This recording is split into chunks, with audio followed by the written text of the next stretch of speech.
Sur le port de Zarzis, les pêcheurs réparent leurs filets avant une nouvelle nuit en mer, éclairée par la pleine lune. À chaque départ, Saleh se tient prêt.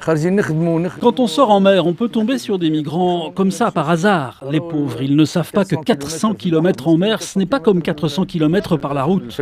Ce pêcheur d'une cinquantaine d'années a déjà sauvé des dizaines de migrants au large des côtes tunisiennes. On a des gilets de sauvetage, on a été formés au premier secours. Tous les gens aspirent à un avenir meilleur. Pour ces migrants, c'est l'Europe.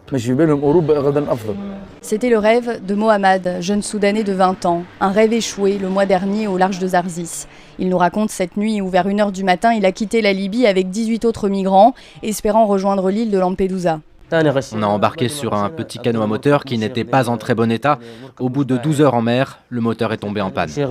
L'embarcation dérive au gré des courants, le début de l'enfer pour Mohamed. On n'avait ni à boire ni à manger. Pour survivre, on a dû se nourrir de méduses. Parfois, ceux qui savaient nager, ils se mettaient à l'eau pour essayer de faire avancer le canot.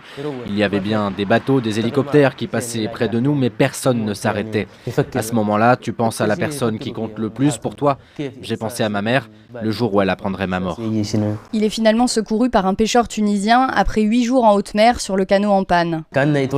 C'est comme si j'étais né une deuxième fois. Mais d'autres candidats à l'exil n'ont pas eu cette chance. 71 d'entre eux ont été enterrés cet été dans un cimetière encore en construction.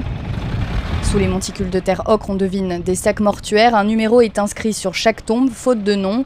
Shamseddine Marzoug s'est donné comme devoir d'offrir une sépulture digne à tous ces morts anonymes. Ce sont des hommes, des femmes, des bébés aussi, de 3 ans. Écœuré, il en appelle aux dirigeants européens. Ce sont des êtres humains comme nous. Au lieu de protéger les frontières, il faut protéger les gens. Derrière les barreaux en fer du centre d'hébergement de Mohamed, on aperçoit la mer. Le jeune homme rêve toujours d'Europe. Il veut continuer ses études de droit pour pouvoir aider sa famille, rester au Darfour.